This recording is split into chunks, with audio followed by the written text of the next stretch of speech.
Gabriel Moretti had all the power in Chicago's underworld, but for 3 years he felt completely empty. Ever since his wife was murdered in a brutal ambush by a rival gang, the Mafia Boss had turned his mansion into a fortress, killing anyone who threatened his empire without hesitation, yet nothing could fill the void in his chest. Until one day, he noticed something strange about Amelia, the silent maid who had been working in his mansion for 5 years. The 27-year-old woman who scrubbed his floors and washed his clothes was pregnant, her belly already swollen. Yet she had never mentioned having a boyfriend or any family. Gabriel began watching her more closely. He noticed how she hid her morning sickness, how her hands trembled whenever he walked past, how she avoided looking into his eyes as if terrified of what he might see. One night, when Amelia left the mansion wearing her worn-out coat and carrying her old black bag, Gabriel did something he had never done before. He followed her, and what he discovered did not just bring the ruthless mafia king to his knees, it shattered everything he thought he knew and changed his life forever. If you want to hear the rest of this story, hit that like button and subscribe to the channel. Share this video with someone who loves dramatic stories. Now let us continue with the secret that Amelia had been hiding for 5 years. Gabriel Moretti was not an ordinary crime boss. He was the crownless king of Chicago's underworld, a man whose name alone was enough to make even the most hardened figures lower their heads. The Moretti empire stretched across the city like a vast spiderweb, controlling every underground casino from the poorest neighborhoods to the most exclusive clubs reserved for the elite. They trafficked weapons through transnational networks and laundered money through dozens of shell companies perfectly disguised as legitimate businesses. People said that not a single bullet was fired in Chicago without Gabriel knowing. Not a single stream of dirty money flowed through the city without him taking his share. The Moretti family had built this empire over 3 generations, but it was Gabriel who lifted it to a height of power never seen before. His mansion stood in the northern suburbs of Chicago, a massive structure covering more than 2,000 square meters, surrounded by walls 3 meters high. Surveillance cameras watched every corner, motion sensors ran along the perimeter, and a team of 24 bodyguards stood watch day and night. The main gate was forged from solid steel, so heavy it required hydraulic engines to open. Beneath the mansion lay an underground safe room designed to withstand bombs and gunfire, where Gabriel kept his most critical documents and an armory large enough to equip an entire squad. After Isabella's death, he turned a home once filled with laughter into a cold fortress, a place where even sunlight struggled to pass through the thick curtains that were always drawn shut. In the underworld, the name Gabriel Moretti was synonymous with merciless cruelty. He was infamous for the punishments he reserved for traitors, stories so disturbing that merely hearing them was enough to rob people of sleep for nights on end. Some claimed he had personally severed each finger of an informant before allowing the man one final look at his family. Others whispered that he had buried alive someone who dared to tamper with the family's goods without a flicker of emotion crossing his face. Whether truth or rumor, no one dared confirm it, yet that very uncertainty allowed fear to spread even further. Gabriel didn't need to kill many people. He only needed to kill the right person, in the right way, to make the entire underworld tremble. But behind that ice-cold exterior was a man slowly dying from the inside. Isabella's bedroom remained untouched, preserved exactly as it had been when she was alive. The perfumes she loved were still lined up on the vanity, their scents long faded, yet Gabriel wouldn't allow anyone to move them. Her wardrobe still held the dresses she used to wear, the high heels she once walked in. Even the silk scarf she had draped over her shoulders on that fateful morning still rested on the back of a chair. He ordered the house staff to clean the room every day, but forbade them from touching anything that belonged to her. It was his way of keeping Isabella there, even if only as an illusion. Every night, when the mansion sank into silence and the guards changed shifts, Gabriel sat alone in his study with a bottle of expensive whiskey and their wedding photograph placed on the desk. He stared into Isabella's eyes in the picture, remembering her laughter, remembering the way she spoke his name every morning when she woke, remembering the promises they once made about a small family filled with the sound of children running through the house. Those promises had turned to ashes. He drank until his throat burned, until her image blurred in the haze of alcohol, until he could pretend he no longer felt anything at all. Yet when morning came, the emptiness in his chest was still there, deep and aching like a wound that would never heal.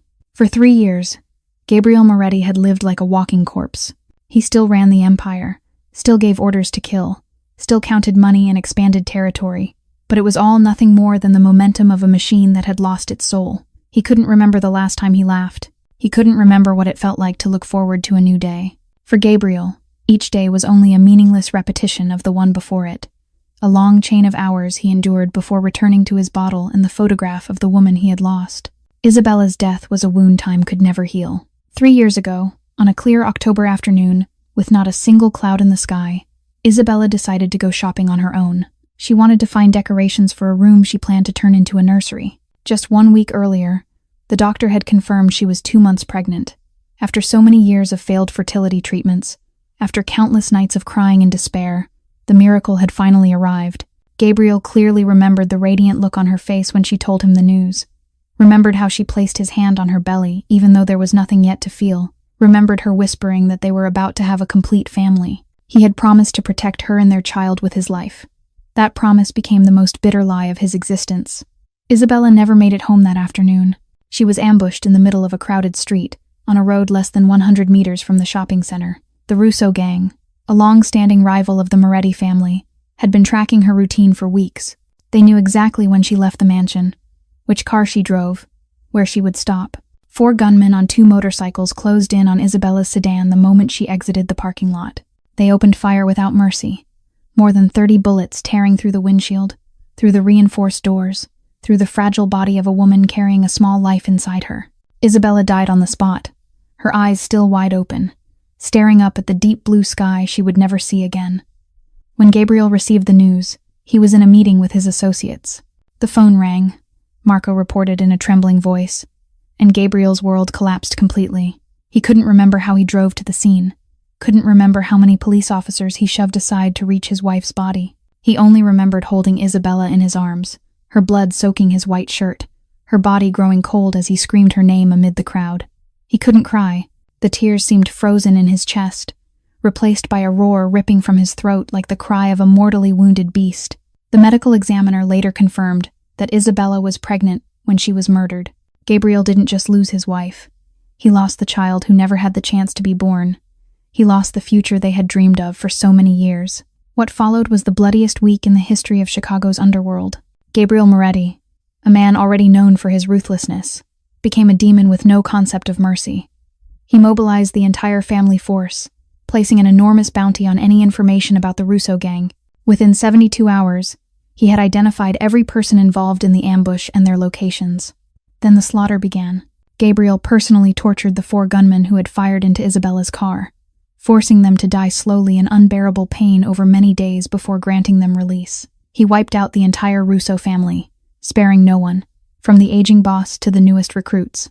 Warehouses, casinos, and Russo businesses were burned to ashes. Anyone who had ever done business with Russo received a clear message written in blood and fire. 1 week after Isabella's funeral, the Russo gang no longer existed. The name Russo was erased from Chicago's underworld as if it had never been there at all. Gabriel Moretti had taken his revenge. But what did that victory mean when he still woke every night in an empty room? When every morning he still forgot that Isabella was gone? When every moment he still heard her laughter echoing through the cold corners of the house? He had killed dozens, bathed his enemies in blood, turned his pain into a fury that burned everything in its path. But when the flames died down, when the blood dried, Isabella still didn't return. And Gabriel realized that revenge couldn't fill the void she left behind. It only dragged him deeper into the darkness. While Gabriel Moretti sank deeper into the darkness of his loss, there was another woman enduring her own private hell beneath his roof. Amelia Torres wasn't born to be a maid, and she certainly wasn't born to become a debt slave for the most brutal mafia family in Chicago. She once had dreams, once had hope, once believed that life would treat good people fairly. Fate taught her a bitter lesson that fairness was a luxury reserved for the powerful, while the poor like her could only bow their heads and endure. Amelia's father, Carlos Torres, had once been a skilled mechanic with golden hands capable of fixing any machine. He loved his wife, loved his daughter, and worked himself to exhaustion to support his small family in a cramped apartment in the poor southern part of the city. Then gambling destroyed him like a cancer quietly eating away from the inside. It began with small card games among co-workers and escalated into endless nights in underground casinos, where he wagered an entire month's wages in the hope of winning back what he had lost. He lost, again and again, and each time he believed that just one more hand would turn his luck around. It never did. When loans from friends and relatives dried up, Carlos Torres made the most foolish decision of his life. He borrowed money from the Moretti family, $200,000 at a crushing interest rate he could never repay. He gambled it all away within 3 months, losing every last dollar at a blackjack table in a casino controlled by the Morettis themselves. When debt collectors began appearing at his door, When they threatened to cut off his fingers and then move on to his wife and daughter, Carlos Torres chose the solution of a coward. He hanged himself in an abandoned warehouse near their home, leaving behind an enormous debt and a shame that could never be washed away. Amelia was only 22 at the time, freshly graduated from a community college with an accounting degree and an entire future ahead of her. She found her father's body in the warehouse, his eyes still wide open, his tongue swollen and purple, a crumpled suicide note in his pocket. He apologized, said he loved his wife and daughter, said this was the only way to free them. He was wrong. His death freed no one. It only pushed Amelia and her mother into a deeper abyss. The Moretti family didn't forgive unpaid debts, even when the debtor was dead. They came to Amelia and offered her a cruel choice. Either she worked for them to repay her father's debt, or they would collect it in other ways no one wanted to imagine. Amelia had no choice. She signed the agreement she knew was no different from selling herself, agreeing to work without pay in Gabriel Moretti's mansion until the debt was erased. With interest piled upon interest, she calculated she would have to work at least 15 years, maybe longer, maybe for the rest of her life. Fate still didn't release her. Just 1 year after Amelia began working at the mansion, her mother was diagnosed with stage 3 lung cancer. Maria Torres needed chemotherapy, needed specialized medication, needed things Amelia had no money to pay for. She worked from early morning until late at night, cleaning every corner, washing every piece of clothing, cooking every meal. Yet she didn't receive a single dollar. Everything was deducted from her father's debt. She had to beg for loose change from the men around the mansion to buy medicine for her mother, had to swallow humiliation and endure insults and contemptuous looks every day. Inside the Moretti mansion, Amelia lived like a ghost. She wasn't allowed to speak unless spoken to, wasn't allowed to look anyone in the eye, wasn't allowed to sit and rest if anyone could see her. The bodyguards treated her like an object, sometimes shouting at her simply because she crossed their path when they were in a bad mood. The other household staff, those who were paid and had days off, looked at her with a mix of pity and disdain, as if she were something dirty that shouldn't be touched. Amelia swallowed everything, hid her tears in dark corners, and told herself she had to endure for her mother, because someone still needed her. She didn't dare resist because she knew the consequences. She didn't dare run away because she knew they would find her and make her mother pay the price. Amelia Torres, at 27 years old, had lived 5 years as a slave, and she saw no escape ahead. Months ago, in a brief moment of desperate loneliness, Amelia had opened her heart to a man she thought would rescue her. But like everyone else in her life, he proved to be a coward, vanishing the moment he realized she was carrying his child, leaving her to face the burden of a second pregnancy alone while still bound to the Moretti debt. In the darkness of Amelia's life that seemed to offer no escape, there was one person who became the only light guiding her through her bleakest days. And that person was Isabella Moretti, the wife of the Mafia boss Amelia was forced to serve. They first met when Amelia had only been in the mansion for a few days, still trembling as she tried to learn her duties and avoid the hostile stares around her. Isabella found her crying alone in the laundry room, her thin shoulders shaking with each sob, and she did something no one else in that house had ever done. She sat down beside Amelia, placed a warm hand on her shoulder, and gently asked if she wanted to talk. From that moment on, Isabella became Amelia's quiet protector inside the cold walls of the mansion. She wasn't the arrogant woman Amelia had imagined a mafia boss's wife would be. Isabella was gentle, kind, and carried a loneliness only those abandoned by life could truly understand. She saw in Amelia a reflection of herself many years earlier, a young woman lost in a world too harsh for the fragile. Even knowing Amelia was repaying her father's debt, even knowing how low her status was in that house, Isabella treated her like a younger sister she had never had. Whenever a bodyguard shouted at Amelia without reason, Isabella would appear, and a single cold glance was enough to silence them. She was Gabriel Moretti's wife, and even if she didn't interfere in her husband's business, no one dared offend her. Isabella ordered the kitchen to prepare proper meals for Amelia, forced her to rest when she saw her exhausted, and sometimes pressed small amounts of money into her hand, saying it was for her mother's medicine. Amelia refused, saying she couldn't take her money, but Isabella only smiled and said it wasn't the Moretti family's money, it was her own, and she had the right to help anyone she chose. On afternoons when Gabriel was away, Isabella often called Amelia up to her room to talk. She brewed tea, cut cake, and treated Amelia like a friend, rather than a servant. In those intimate conversations, Isabella shared the pain she hid from everyone else. She and Gabriel had been married for 6 years but couldn't have children. They had tried everything, from fertility drugs to artificial insemination, and every attempt had ended in failure. Isabella cried as she spoke about the children she had once carried and lost, about cycles of hope followed by despair, about her fear that she would never become a mother. Amelia listened, held her hand, and for the first time understood that suffering didn't distinguish between rich and poor, that the woman living in this luxurious mansion also carried wounds money couldn't heal. Their bond was a secret they both kept. In front of Gabriel and the others, Amelia remained the silent maid and Isabella the dignified mistress of the house. But when they were alone, they were two kindred souls leaning on each other in a world too cold to survive alone. Isabella once told Amelia that no matter what happened, no matter what her secret was, she would always protect her. Amelia didn't understand those words at the time, but later she realized Isabella may have seen far more than she ever imagined. Then Isabella was gone, sudden and brutal, taking with her the only light in Amelia's life. On the day she was murdered, Amelia cried harder than she had at any time since her father's death. She lost her protector, her friend, the sister she had never dared to name out loud. From then on, Amelia became even more invisible in the Moretti mansion. She lowered her head further, spoke less, and learned how to turn herself into a ghost just to survive. But in her heart, the memory of Isabella remained untouched, along with the secret she swore to carry with her to the grave. That night, Gabriel Moretti did something he hadn't done in 3 years. He left the mansion alone, without bodyguards, without a driver, without telling anyone where he was going. Curiosity about the mysterious pregnant woman had gnawed at him for weeks, and he couldn't wait for another report from his men. He needed to see for himself, to understand how a maid who had worked for him for 5 years could be hiding such a profound secret.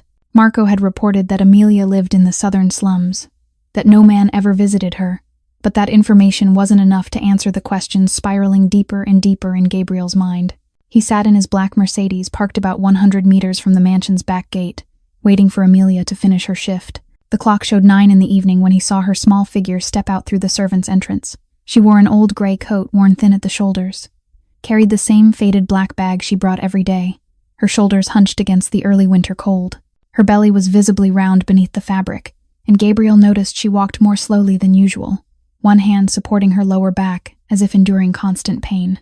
He started the engine, kept a safe distance, and began to follow her. Amelia walked to the bus stop about 10 minutes from the mansion, standing shivering in the cold darkness as she waited for the last bus of the day. Gabriel parked across the street, turned off the lights, and watched her through the windshield.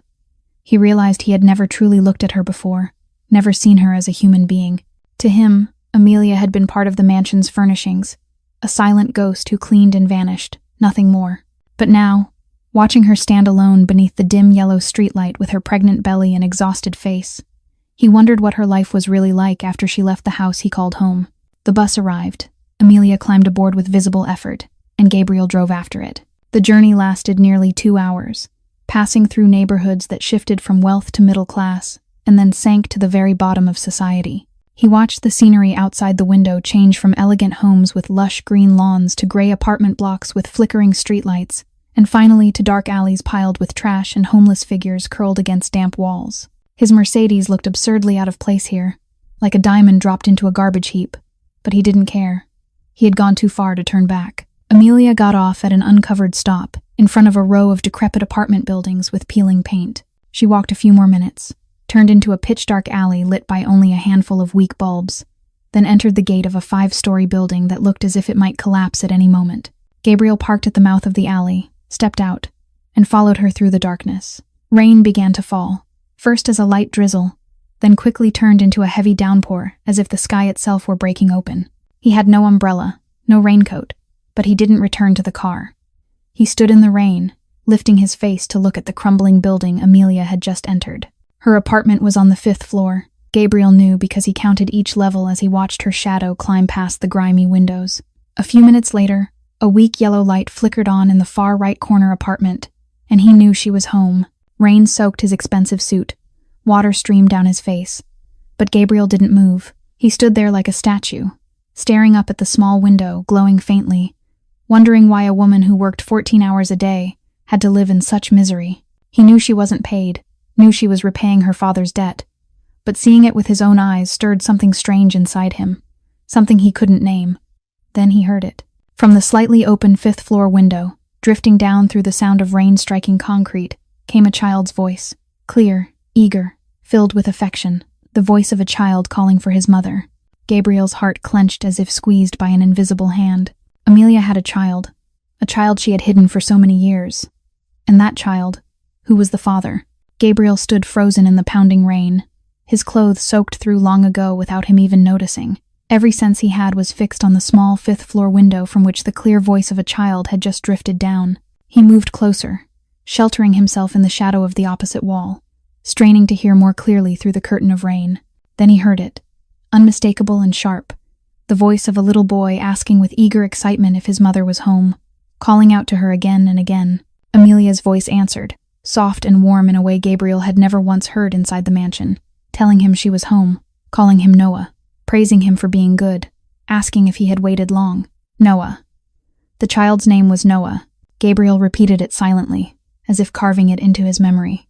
Amelia had a son, a child she had hidden through all those years working in his mansion. For 5 years she had come every morning and left every night, cleaning every corner, washing every shirt, cooking every meal, never once mentioning that she had a child.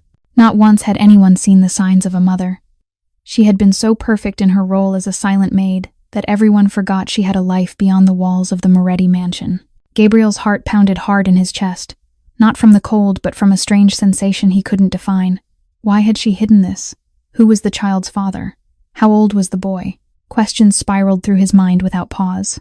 He tried to calculate, tried to recall if there had been anything unusual over those 5 years that he had missed. There wasn't, because he had never truly looked at Amelia, never seen her as a person with feelings, with a past, with secrets. From the apartment above came the sound of a child's laughter, pure and innocent, as if the world held nothing to fear.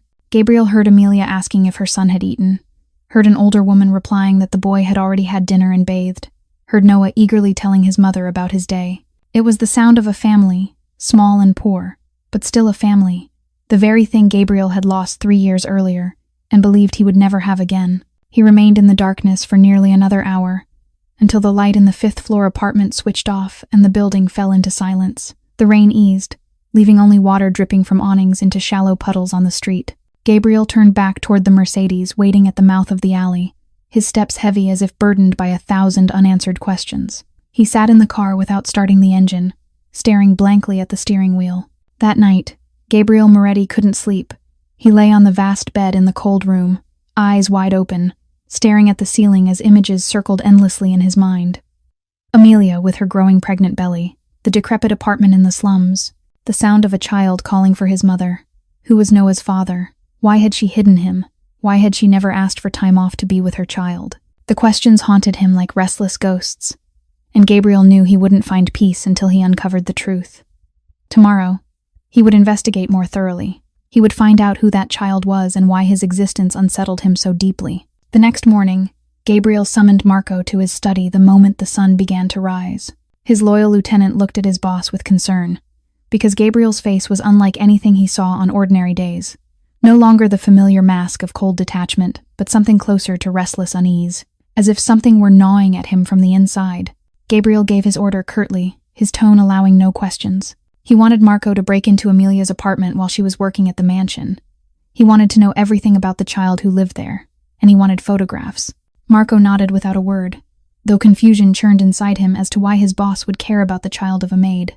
At noon that day, while Amelia was busy cleaning the living room downstairs, Marco and 2 others arrived at the decrepit apartment complex in the southern part of Chicago. They climbed 5 flights of damp stairs, the wooden steps creaking beneath their weight, and stopped in front of apartment number 512. The old lock took less than 10 seconds to open, and they stepped into a cramped space where even daylight struggled to pass through the grimy windows. The apartment had 1 bedroom, a combined living room and kitchen, and a tiny bathroom with a rusted faucet. The walls were blotched with mold, the ceiling peeled in places to reveal bare cement, and the furniture was so worn it looked as though it had been bought secondhand or pulled straight from a dump. In the living room, an elderly woman sat on a frayed sofa, knitting needles in her hands, and in front of her a little boy played with a cheap plastic toy car. Marco recognized the woman immediately. It was Rosa, the former nanny who had once worked at the Moretti mansion many years earlier before retiring due to age and frailty. She looked at the unfamiliar men with fear, but when Marco raised a hand to signal they meant no harm, she silently pulled the child close to her chest. Marco stepped closer and crouched to look at the boy, and what he saw made his breath catch. The child looked up at him with clear blue eyes like an autumn lake, the same distinctive shade Marco had seen every day for 20 years serving the Moretti family. Gabriel's eyes. Marco hurriedly took photos of the boy from several angles, his hands trembling so badly he nearly dropped the phone. The child had thick black hair like Gabriel, a square jaw like Gabriel, a high bridge of the nose and facial lines that looked as if they had been carved from the same mold as the man Marco had sworn lifelong loyalty to. There was no mistaking it. No coincidence possible. This child was blood of the Moretti family. Marco asked Rosa how old the boy was, and she answered in a trembling voice that Noah had just turned 4 years old the previous month. 4 years old. Marco calculated quickly in his mind and realized that meant the child had been conceived about 5 years earlier, at exactly the time Amelia began working at the mansion. When Marco returned and reported what he had seen, Gabriel said nothing. He took the phone, stared at the image of the child, and felt as though someone had driven a fist straight into his chest. Those blue eyes, he had seen them every morning in the mirror. That face, he had seen it in photographs of his own childhood. Noah did not merely resemble him. Noah was like a smaller version of himself from 30 years ago. It couldn't be, Gabriel told himself. It couldn't possibly be true, yet the proof lay right there before him, unmistakable and undeniable. Gabriel ordered Marco to secretly obtain a DNA sample from the child by any means necessary. A strand of hair, a toothbrush, anything at all. He needed to know the truth, needed to confirm what his heart had known from the instant he saw those blue eyes in the photograph. That night, Gabriel sat alone in his study, a bottle of whiskey in front of him, yet he didn't take a single drink. He stared at Noah's picture on his phone screen, then looked over at the wedding photo of himself and Isabella on the desk. Isabella had cried through countless nights because she couldn't give him a child, had blamed herself for every failed attempt at conception. But if this child was truly his, if he had had a son for 4 years without ever knowing, then what did that mean? How had it happened? And why had Amelia hidden it from him for all those years? 3 days later, the private physician of the Moretti family called to report that the test results were ready. Gabriel ordered him to come to the mansion immediately and to speak to no one about this matter. When the elderly doctor stepped into the study holding a white envelope, Gabriel realized his heart was pounding so hard he could hear it echoing in his ears. He snatched the envelope, tore it open, and read every line of the report without blinking.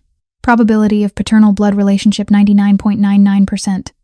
Noah was his biological son. Gabriel read that number over and over as if he couldn't trust his own eyes. 99.99%. Science had confirmed what his heart had known from the moment he saw the child's blue eyes in the photograph. He had a child. He had a 4-year-old son living in a rundown apartment in the slums, playing with cheap toys while his father sat here in a multi-million-dollar mansion, completely unaware of his existence. The paper trembled in Gabriel's hand, and he realized it was his own hands that were shaking. The most ruthless mafia boss in Chicago, a man who had killed countless enemies without a flicker of emotion, was now trembling over a DNA test result. He collapsed into the chair, his mind spinning with thousands of chaotic thoughts. Noah was 4 years old, which meant the child had been born around 4 years ago and conceived around 5 years ago. 5 years ago, when exactly was that? Gabriel dug through his memory, forcing himself to recall what had happened during that time. Then he remembered. 5 years ago was when Isabella was undergoing her 5th fertility treatment, the one they had placed all their hope in, only for it to fail like all the others. He remembered how shattered Isabella had been when the doctor announced the embryo hadn't developed, remembered her crying for days without stopping, remembered the helplessness that consumed him when he couldn't do anything to ease his wife's pain.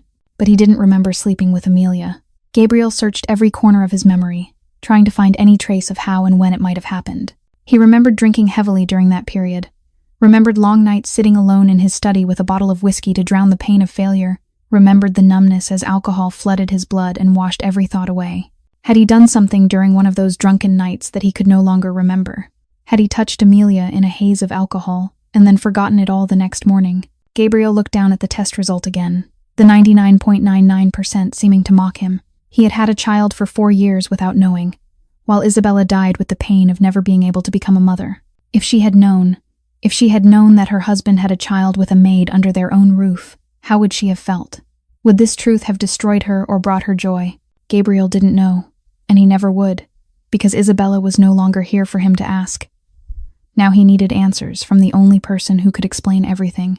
Amelia had to tell him what had happened that night, why she hid the truth from him for 4 years, and why she chose to suffer in silence while raising his child alone in poverty. Gabriel clenched the test result in his fist, his jaw tightening, and he knew that the confrontation between him and Amelia was inevitable. That night, after receiving the DNA results, Gabriel sat alone in his study and tried to remember the fateful night 5 years earlier. The memory had been blurred by alcohol, but now that he knew the truth, scattered fragments began to surface slowly in his mind like damaged frames of an old film. 5 years ago, it had been the coldest winter Gabriel had ever endured, not because of the weather, but because the pain, freezing both his and Isabella's hearts, had been unbearable. They had attempted in vitro fertilization for the 5th time, this time with the best doctor, the most expensive medication, and the greatest hope they had ever dared to hold. Isabella had deprived herself of everything for months, not drinking a single drop of alcohol, not eating anything that might affect conception, praying every night as if God would surely hear her pleas, but God didn't listen. The doctor called on a Friday afternoon, his voice heavy as he explained that the embryo had stopped developing in the 6th week, that this was the 5th consecutive failure, and that they might need to consider other options, such as surrogacy or adoption. Isabella collapsed completely after the call. She cried as she never had before, her heart-wrenching sobs echoing through the mansion, and no one could comfort her. She locked herself in her room for days, didn't eat or drink, curled up on the bed, and cried until there were no tears left. Gabriel stood outside his wife's door, hearing her broken sobs through the thick wood, feeling like the most useless man alive. On the 3rd night after the news, Isabella took sleeping pills and fell into a deep sleep. Gabriel couldn't sleep. He went down to his study, opened the liquor cabinet, and began to drink. He didn't know when the first bottle ran dry, then the second, then the third. He drank as if trying to drown his pain in alcohol.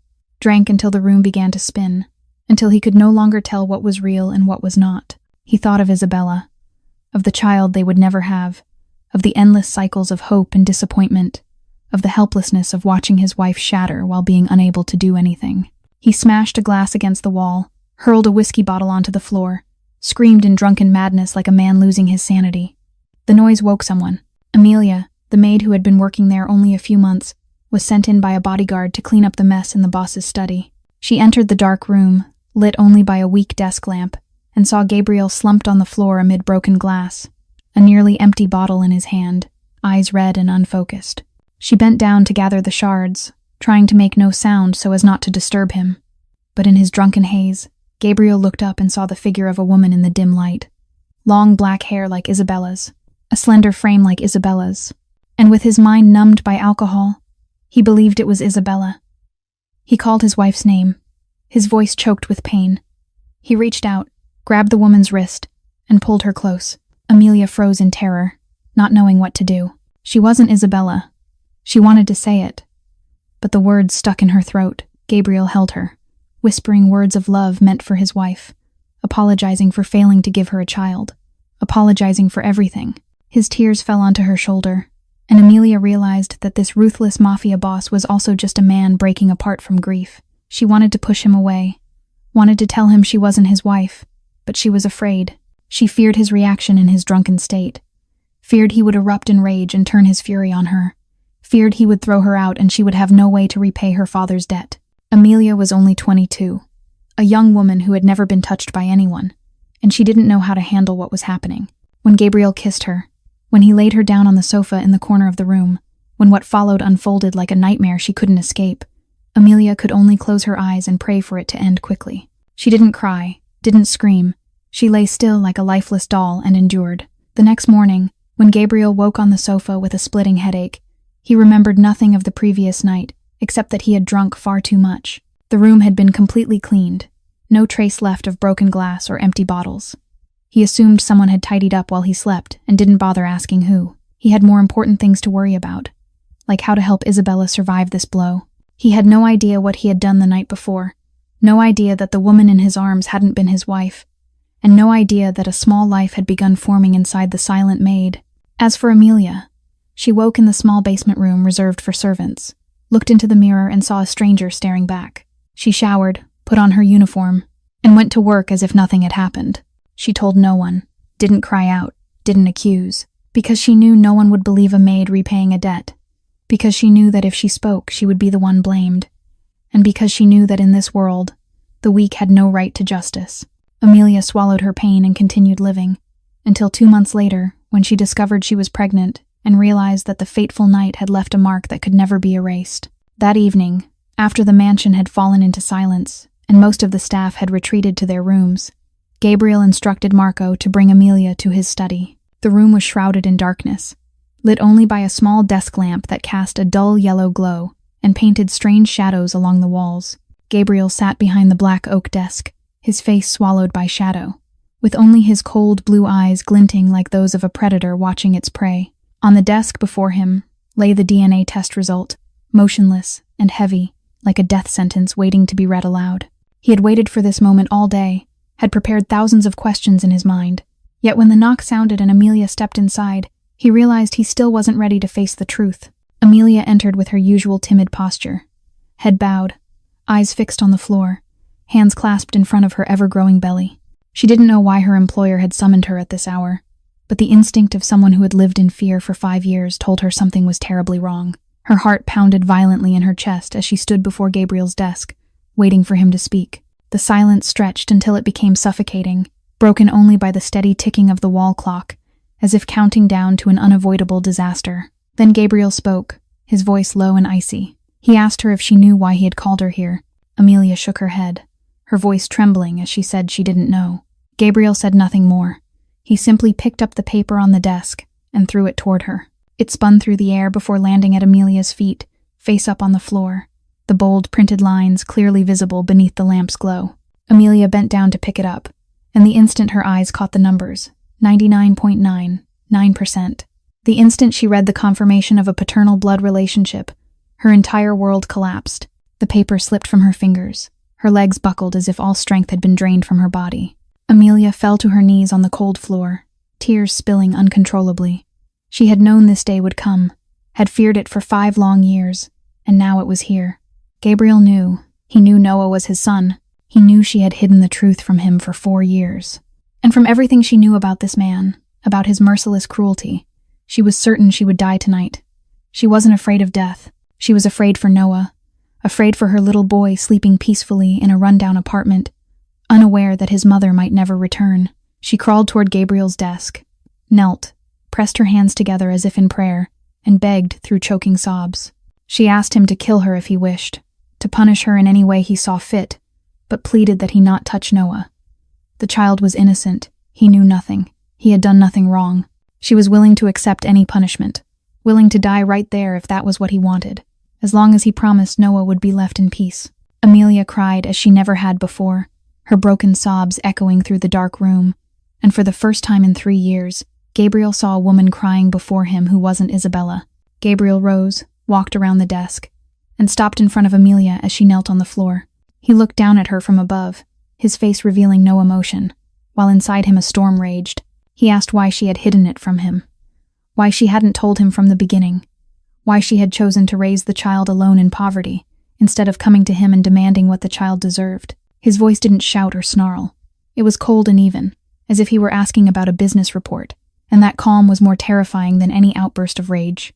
Amelia looked up at him, her eyes red and swollen from crying, and she began to tell her story. She spoke of that night, of how he had been so drunk he mistook her for Isabella, of how she had been too afraid to resist or speak. She told him how she discovered she was pregnant 2 months later, of the panic when she realized she was carrying the child of a married mafia boss. She spoke of considering an abortion but having no money, and then of how, when her belly began to grow, she had no choice but to keep the baby. She told him about Isabella, about how she had discovered the pregnancy, and asked who the father was. Gabriel asked what she had told Isabella.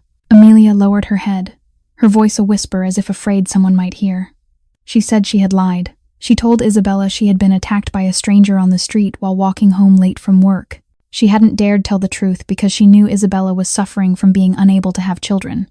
She couldn't tell her that her husband had gotten her pregnant, even if it had happened while he was drunk. She feared the truth would destroy Isabella, would shatter their marriage, would wound her so deeply she might never recover. And after Isabella died, she was even more afraid to speak, because she feared Gabriel would kill her, would take Noah away, would never let her see her child again. Amelia sobbed uncontrollably, her entire body trembling like a leaf in a storm.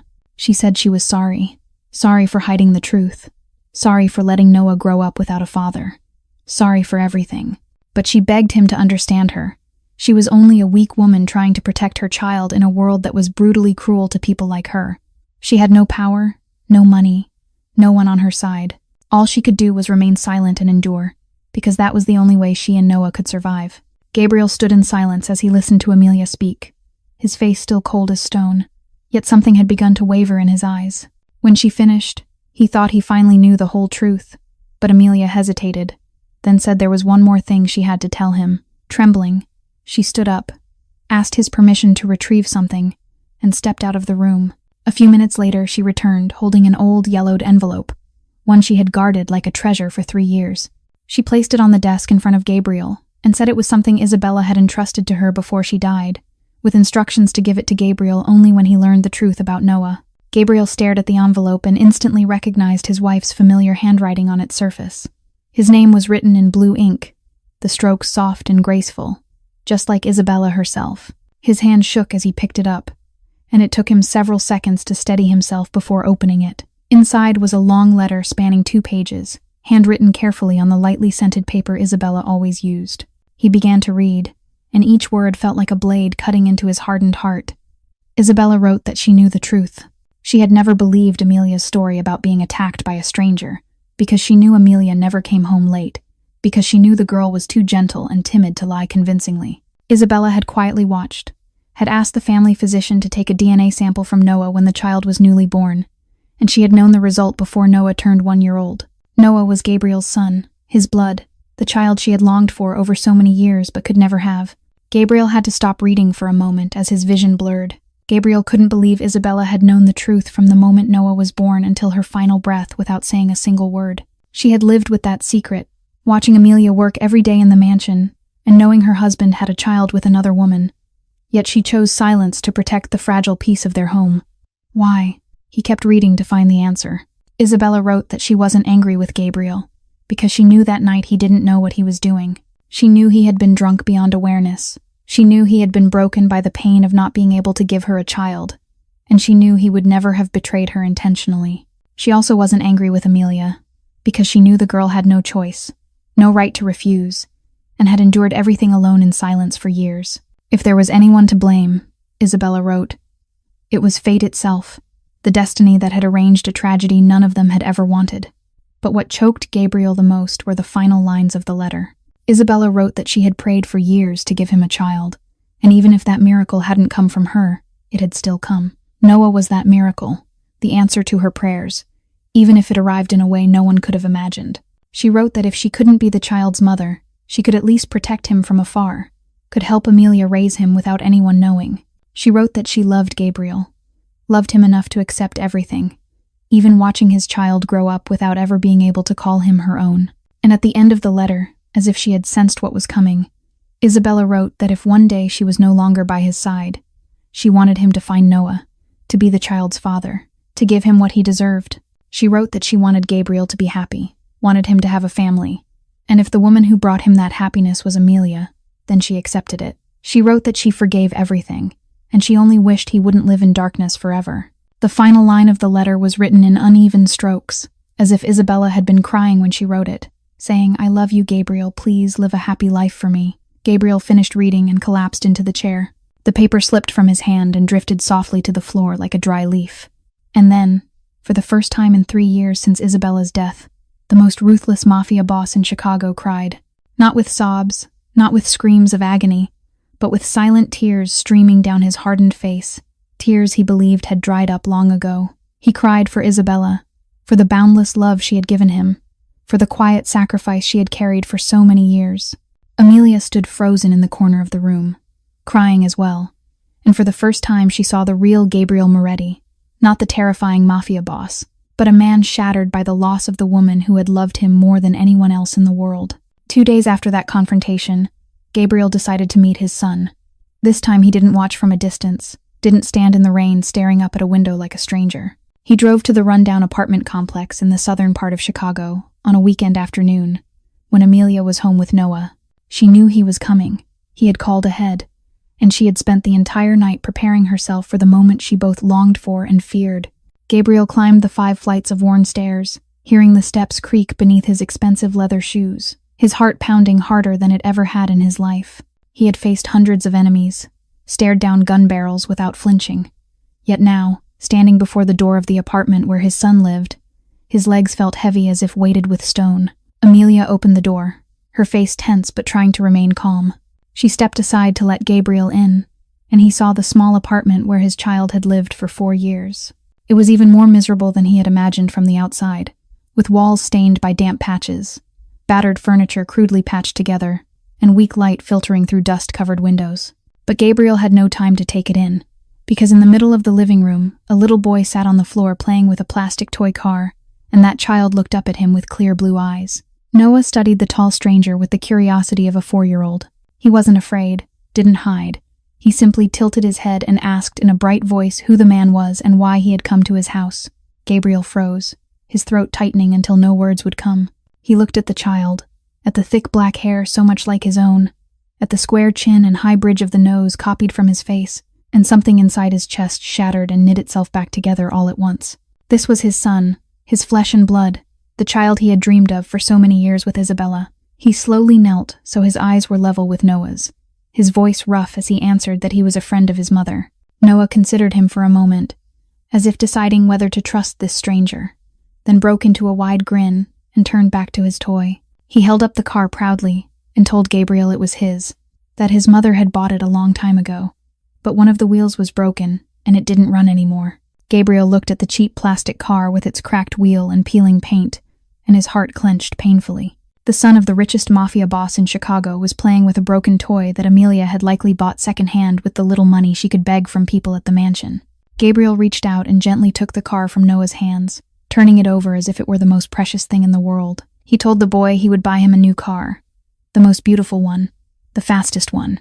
Noah's eyes widened, his face lighting up with joy as he asked if it was really true, and said his mother had told him she didn't have money to buy a new one. The innocent words of a 4-year-old pierced Gabriel's heart like a blade. He glanced at Amelia, standing in the corner, saw her biting her lip to hold back tears, and understood that she had sacrificed everything to raise his child while he lived in luxury without ever knowing.